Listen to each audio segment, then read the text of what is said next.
brought to you by Record Store Day, the official charts, and National Album Day, and proudly in association with Bowes and Wilkins.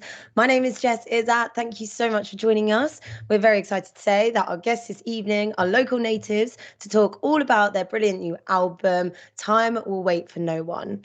If you are new to the Record Club, we're going to be spending the next half an hour or so talking to local natives all about the brilliant new record, and then we're going to be putting forward some of your questions about the album to answer. So if there is anything you'd like to know about the new record, whether it is about a certain song, maybe the artwork, a particular lyric that you've enjoyed, make sure to drop us a question in the comments section below, and I'm going to be asking a selection of them in the second half of our chat. And on top of that, one lucky person who sends in a question today is going to be randomly selected to win a pair of Bowes & Wilkins PX7 over-ear noise-cancelling headphones, which I've been listening to the album in. So make sure to get your questions to us. Don't miss out on that very special prize. Also, I have the record here in my hand. So if you haven't already got yourself a copy, we thoroughly recommend that you order one from your local record store once our chat with the band is over. So let's get straight into this week's Record Club and say a big hello to Taylor and Ryan from Local Natives. Hello. Hello. Hi, Welcome. Jess. Congrats. Fifth Thank you so album. much. 5 albums deep. I also know that you are in LA, so it's actually good morning to you guys, isn't it? That's right. Good morning. We start each week on the Record Club with a question from one of the many amazing independent record stores across the UK. And this week's question, we are heading to Edinburgh, is from Slow Progress Records. I'm not sure. Do you like to go to record stores? Is that a thing for you? Definitely. Oh yeah. Wake up, get a coffee, find a record shop. Yeah. That's the tour morning protocol. Last week we actually played like 3-4 record shops here in Southern California. We just played some little like acoustic shows, and that was really fun. Oh yeah, like the sort of stripped back little tour that's special for the album. I love those. I feel like they're just a bit more like, it's like for the hardcore fans. Yeah, it felt really special. Yeah. So Slow Progress Records are asking, having now released your 5th album, we are curious how you stop yourself from overthinking too much when writing each new album, like thinking about fans' expectations and other outside influences. Yeah, excellent question. I don't think we've learned anything 5 records in, but I would say, because I think it's like we work on each record. Every time we're going to start a new album, we're like, we're going to do it quick. It's going to be done in 1 year. We're going to get it out. And then it's always like 2 years later, 3 years later. So we always spend a really long time making our albums. But for us, we're a band. We're a very democratic band with like 3 singers and songwriters. And for us, we really have to find the alchemy where we love the music as a group. And it kind of, the outside expectation thing or trying something cerebrally, that's not what works for us. Those moments or songs never make the album. It really has to be kind of locked into just what the 5 of us end up feeling in the moment, in the room. That kind of makes it onto that. You almost have to put like everything else like out of your mind, like not to sound rude, but you're like, I'm not thinking about what other people or like, our listeners or whatever might want or, what they expect. You just have to like write what excites you and what feels like, new. Maybe considering it takes you a few years to do, it's like underthinking rather than overthinking. Yeah, it's like just getting out of your head, like complete. Thinking. Oh, thank you so much. And obviously shout out to Slow Progress as well. Obviously we've mentioned 5 albums. Does it feel like your 5th album? Do you feel like it's like that, or do you still feel kind of like shiny and new? It does feel like our 5th album. We got like wrinkles now. I mean, Ryan and I particularly, we picked up guitar together when we were 12 years old. So we've like really been making music in the garage and then the studio for a very long time together. But yeah, it's really like, it's beautiful. It's evolved. in a really special way, I think, for us. And this album was like a huge evolution. I think all of us becoming, a lot of us becoming parents for the first time. It was like we just lived a lot of life together. So yeah, it does feel for sure like it's evolved over time. Yeah. I know that obviously this album was affected by that, and it was kind of, would you say it was like pushed over time wise as well by COVID and then like the life happenings? And so that was kind of why the theme came about, time and isolation, but then also like the transition to sort of a new chapter. Is that fair to say?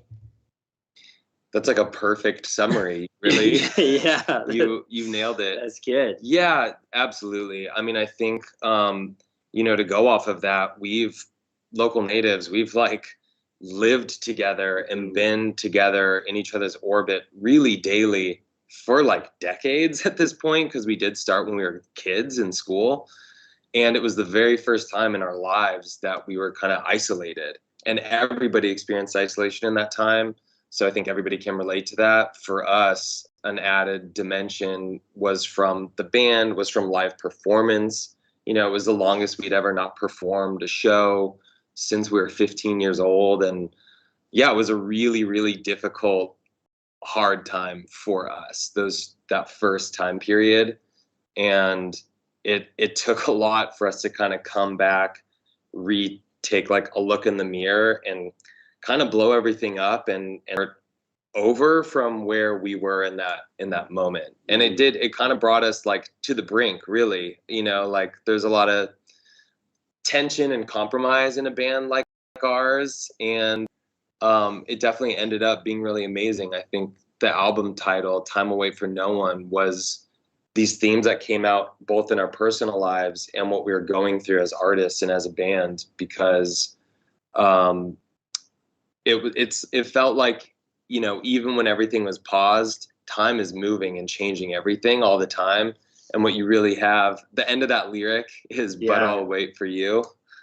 Yeah, I was going to say, I know, just like there's a second half to that, time will wait for no one. It's not just this like, like downer phrase. I feel like time will wait for no one, but I'll wait for you. It was like this realization that kind of the one thing we do have in our control out of this like kind of swirling chaos is to kind of choose to keep like working on these relationships, like the people that we like have in our life that we love, like, our bandmates. Like it was just kind of this like choice that we could make, and kind of as we're like spiraling through the chaos together, we could kind of like keep each other close. So yeah, that felt like the theme of the album.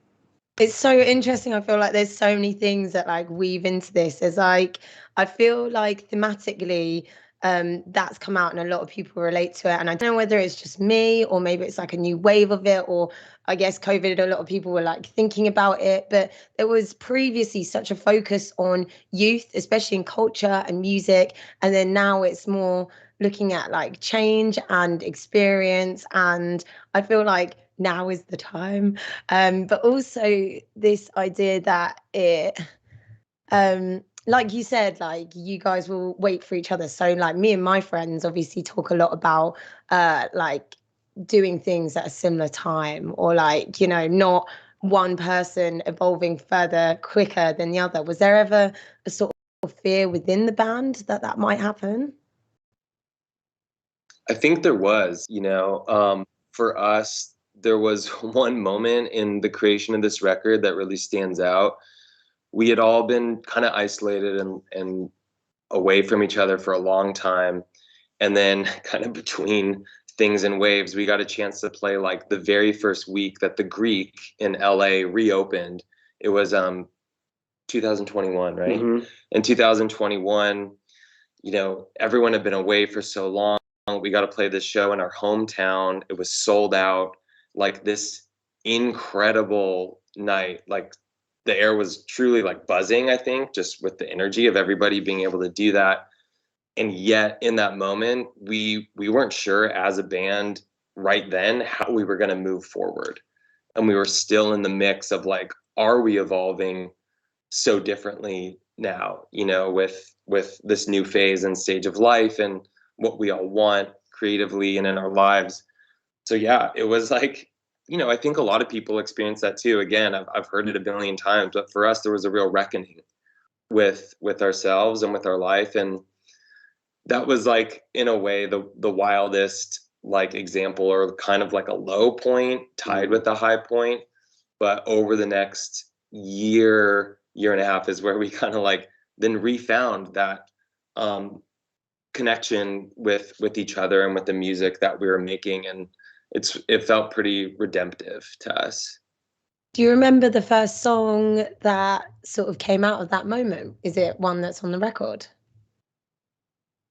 What would have come out right after that? I think that there was a session after that I view as like the part 2 of the joyful part. Yeah. And there was this like 4-day session where just before the morning, Oh, right. Desert Snow, NYE. And NYE, and they just like flew out in a couple of days, and we were having the best time in the studio. It was joyful and like giddy. It was like the total incredible, like it felt like we were like kind of kids again making our first record. Our first record was called Gorilla Manor, and it was named after this house that we all lived in together in Silver Lake in LA. We moved in together, we made this album, and it was a crazy mirror of that. It kind of like felt like that again. Yeah. Yeah, NYE is definitely up there as like one of the buzziest and vibiest. And so like it's almost like, celebratory. It's like the ebb and flow. Yeah, that's incredible. So which track was the first that was on the album? And then which one was the one that like, you know, you felt like, right, this is completed?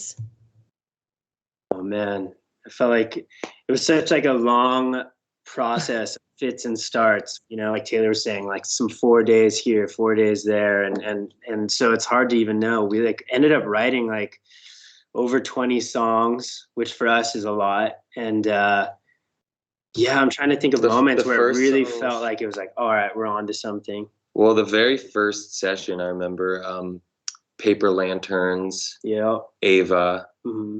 I remember those 2 songs from the very first session that we had. Because those were 2 where we had kind of been like, let's set up in a room, 5 of us, and try to get, you know, tap into that like old school energy that we'd, you know, done in the past. And so, yeah, those were really fun. And then I think Hourglass was another moment where things were just kind of starting to gel in the studio.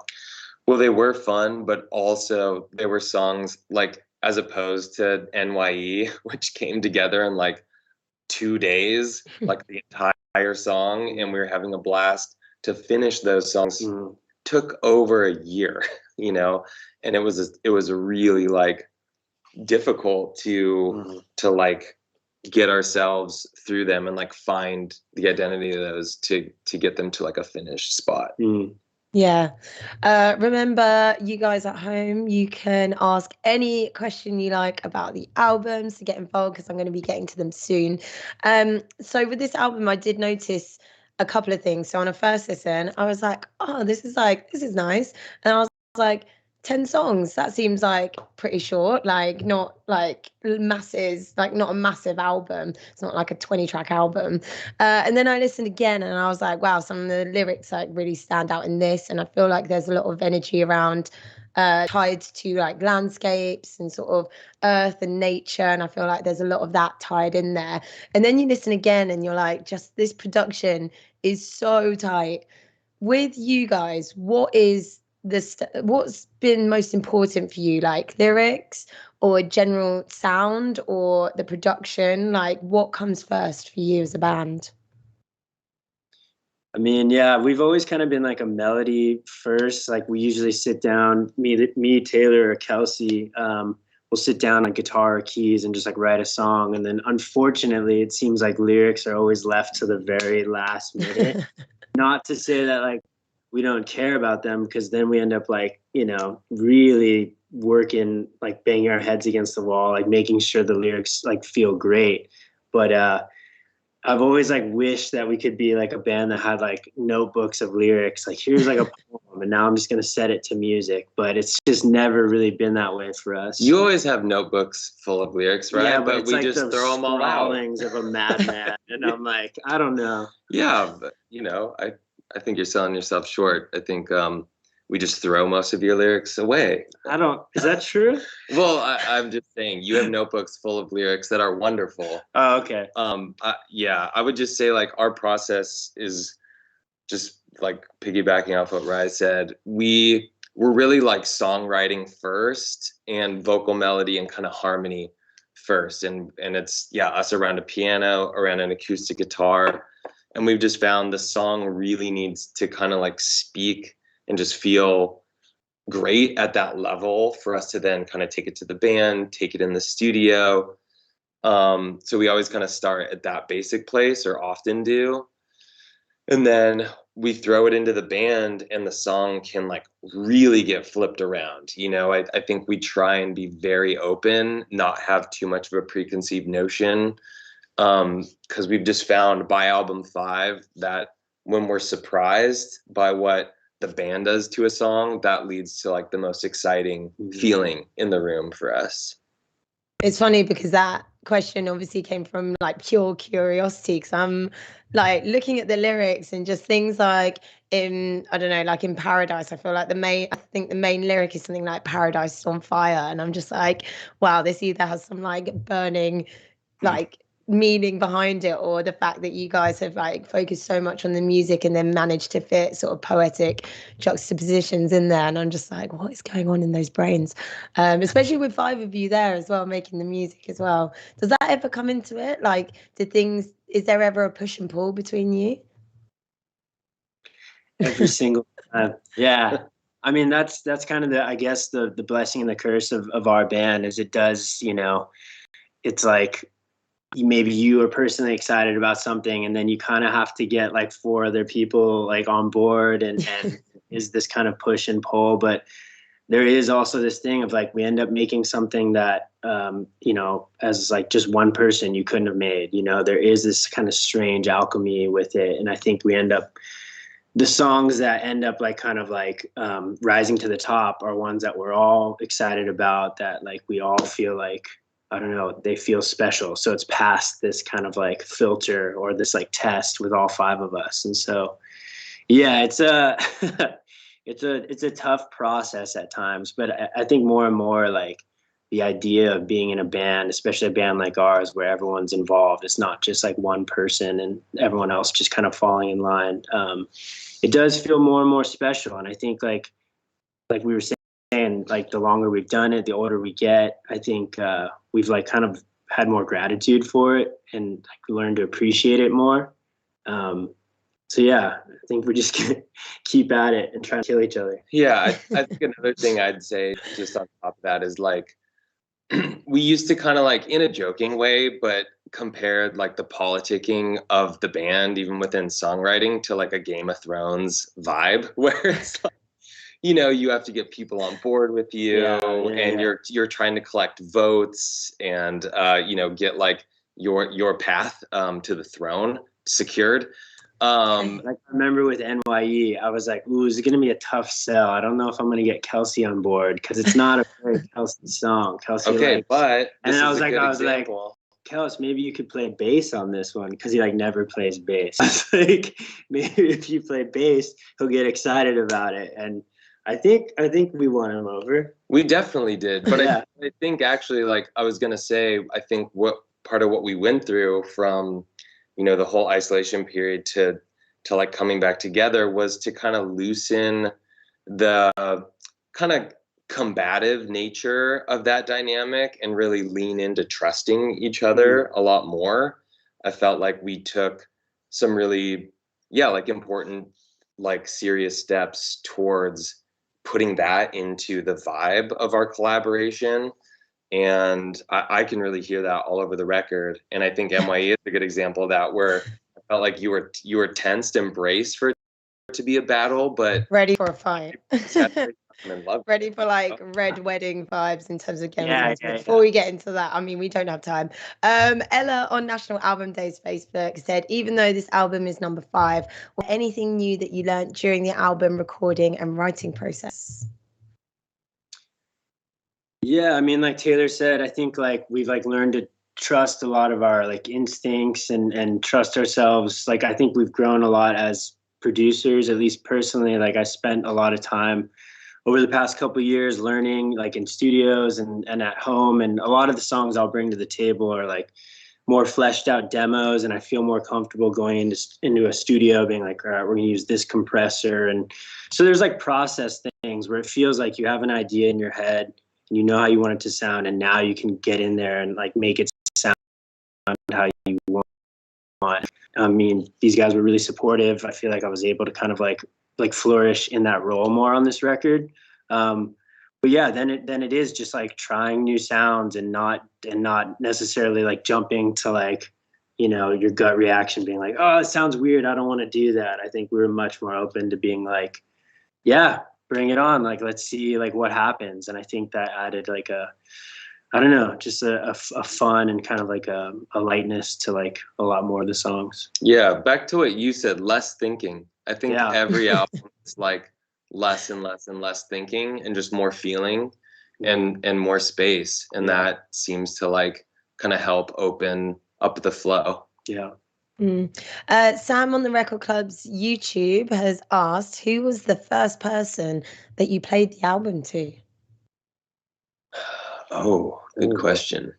Who would it have been? Man, we've been making this album for like 2.5 years. So we've been playing it for lots of people over the last several years. So I don't know, you know, like, I don't know what comes to mind. Does anybody come to mind with that? I mean, I do think it's always funny when someone's like, yeah, like I played it for like my friend and he liked these songs. And then it's like, that's kind of like, because when we're trying to choose the track listing, that's where it all gets crazy. Everyone's like, this song is third, this song. And it just feels like sometimes there's too many voices in the room. And I'm like, okay, what do you think without friends' input? But yeah, I feel like we all show it to like, you know, our partners and our, you know, our family and stuff. Like my 2 younger brothers are kind of like my litmus tests if like a song's like a banger or not. If they're just like, yes, I like this one. I'm like, all right. That's good. You need honest opinions in that respect, though, don't you? We have Stephanie on Local Natives Facebook who's asked a question that actually I didn't get to, but who is Ava? That song is beautiful, she says. Oh, thank you. Ava is a song that I wrote kind of like to a child that does not exist, that I don't have. So it's really quite like an emotional song for me, and like was one that came really early in the process, and I think from that like period of isolation. So that one for me is like I think kind of the most like deepest one personally. And yeah, Ava is a child that I hope to meet one day. Jackson on the Record Club's Twitter is asking, how many unreleased tracks would you guesstimate that you're sat on? I think I about know.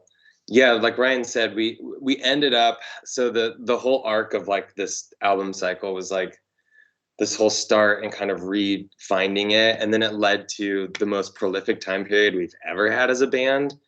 And so we're really excited. Basically, Time Away for No One is kind of like a chapter 1, and there is kind of like a chapter 2 that we're really excited about, and we have at least another album's worth of songs that we're sitting on. Yeah, I think they're all gonna see the light of day soon. That's exciting. Yeah, and obviously you guys are going to need to come over to the UK. You mentioned just before we went live. When do you reckon you'll next be back over here? We're going to come over next year. Early next year. Yeah. Big congratulations to my guy, Rye. He's becoming a parent for the first time late this year. So yeah, I think we're gonna make it over in 2024. We're very excited to come back. It's been too long. Yeah, too long.